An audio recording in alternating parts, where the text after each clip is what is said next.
Okay, I'm going to do a quick video today on how to catch snapping turtles. There's an open and closed season in the state of Pennsylvania for snapping turtles. It's about 3 months long.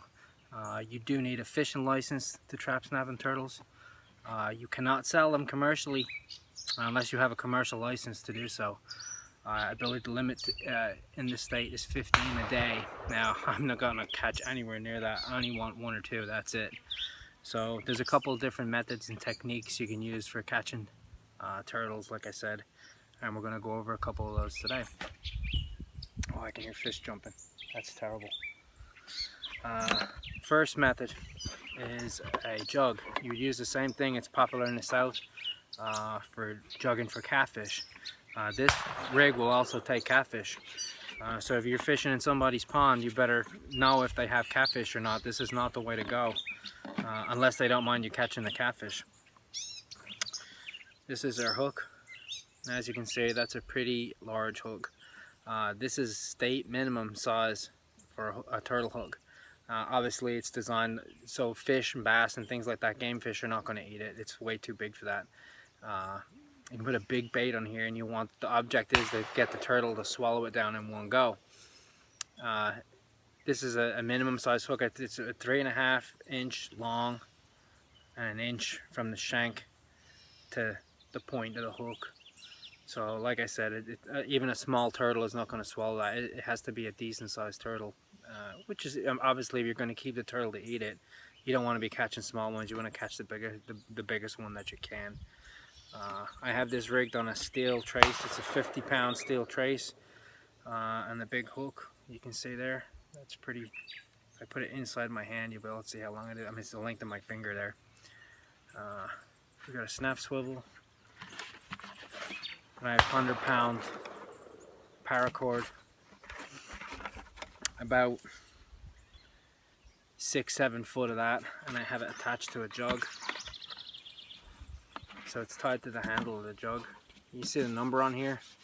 That's a number issued to me through my PAL system for my fishing license. It's also the same number for my hunting license. I also have it tagged, so it's legal. It has to be tagged. It has to have my number on it. This is just a trapping tag that I use. Same thing. You can, if you're going to check these at night. I mean, this will float in the water. It's not going to sink, but you can put glow sticks in these, and it will light up like a beacon. If you're going to check them at nighttime, you can use that on a bigger water. I only use these if I know the water is shallow enough that I can wade out into it and get the jug. Usually, a lot of times, when the turtle gets caught, he will go to the bank, he will go to the shore, and usually you can just walk the shoreline to go and get the jug back. I have another technique I'm going to set up later on.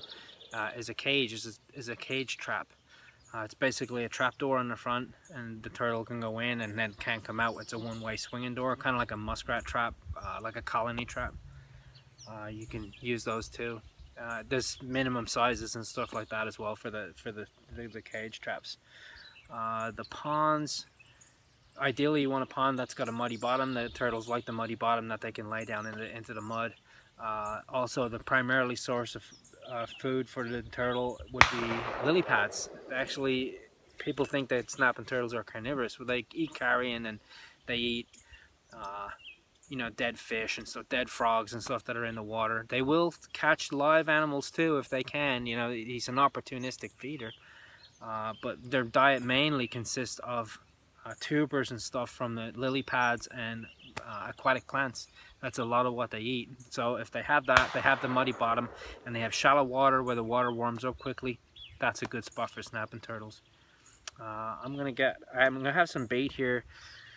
Usually I use chicken skin. You can use chicken skin. You want something tough. I have some old venison heart here that was damaged by a muzzleloader bullet, so it was like unconsumable, but I kept it and I froze it, and I'm going to use that because it's going to be pretty tough. Squirrel meat is good too, because it's anything that's sinewy. Old offcuts of venison or bullet damaged venison, can be good. If it holds a lot of blood, that obviously is going to create scent. A lot of guys too, I know, use sea fish. They'll use herring or smelt.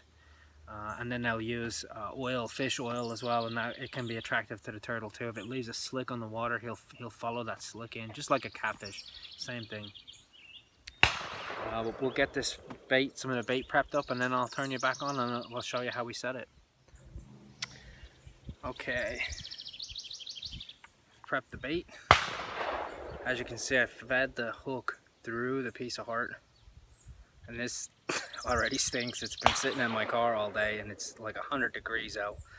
So I cut it up into slices. I don't want small pieces of bait because the little fish and the smaller turtles are going to come and pick at this until it's found by a bigger turtle, and you want them to take it all in one go. Just suck the whole thing down in one go.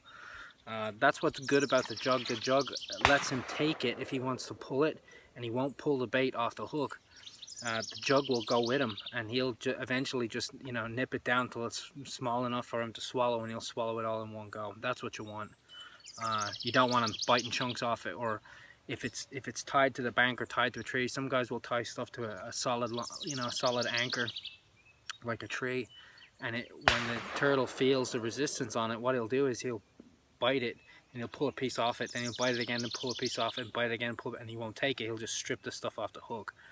So you want, like I said, a reasonably big bait. I do not want to catch small turtles.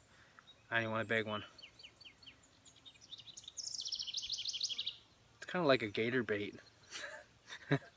Except we're not going to hang it over the water, it's going to go into the water. So we're going to put the bait in the water now. I'll show you that.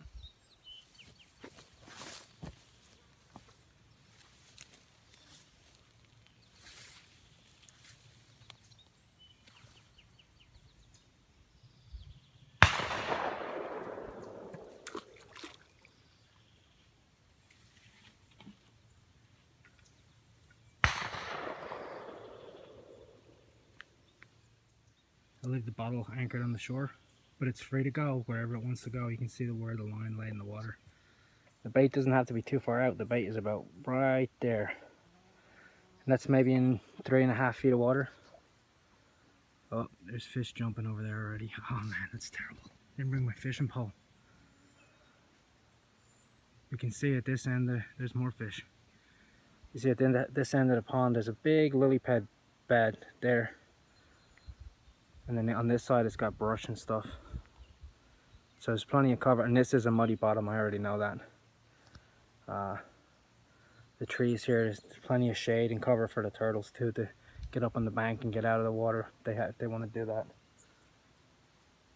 Alright, let's go set some more. Okay, again I have the bottle here. The line is going out. And my bait sits about there. Like I said, the turtle's going to come in, he's going to cruise the shallows. Now you can drop these jugs out into open water, but this is public property. It's state land, so you always have a risk of theft. That's why I lay the jug on the bank. I know then if I come in tomorrow morning and this jug is gone, I know a turtle has it, or a big catfish has it, one or the other. Again, you can see here in this location there's a big lily pad bed there. Got overhanging trees, got cover.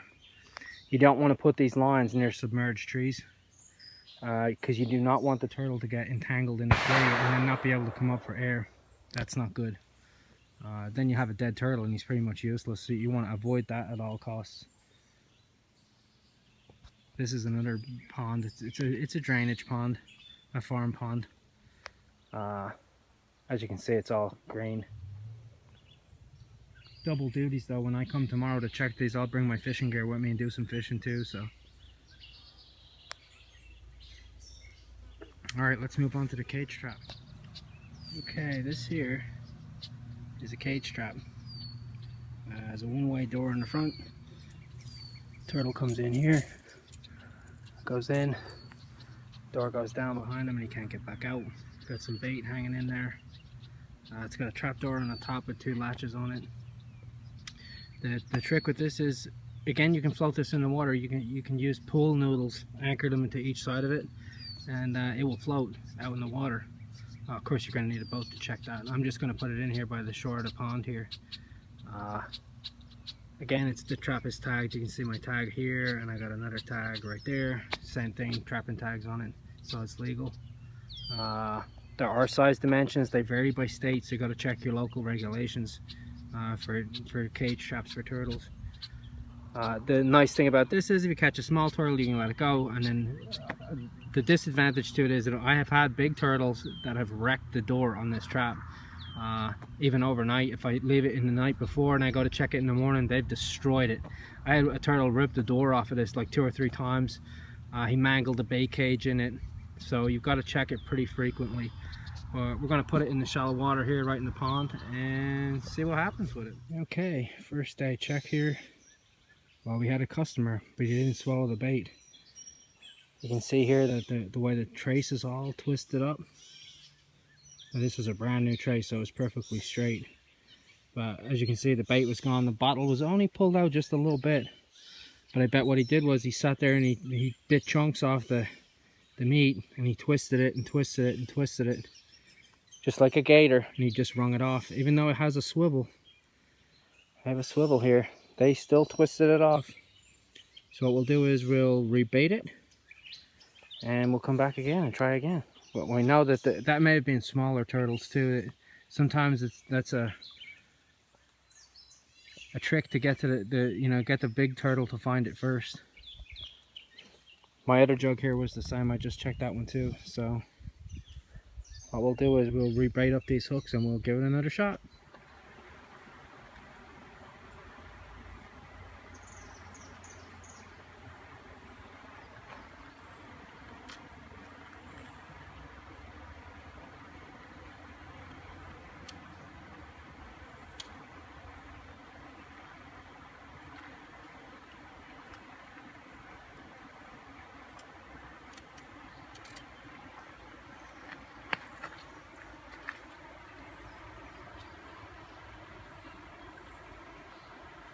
He likes laying in the hydrilla there.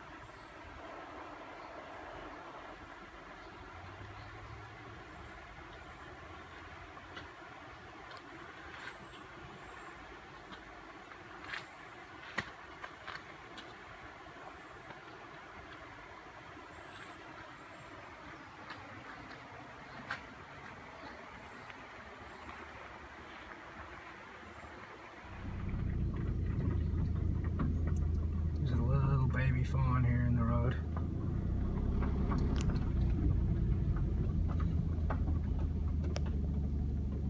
He's still watching me.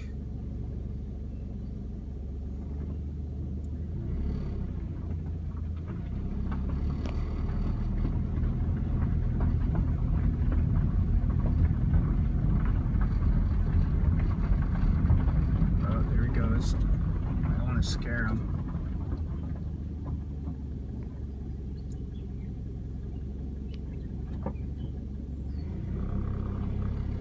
I'm sure Mom isn't too far behind.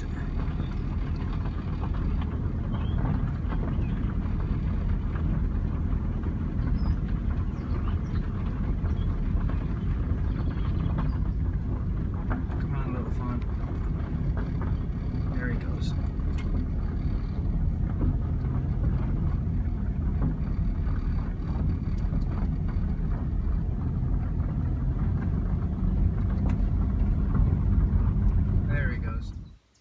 I see 2 of my jugs here.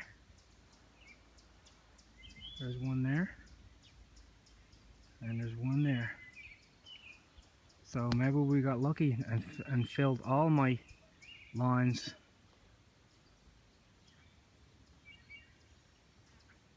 Time to get the waders on and find out.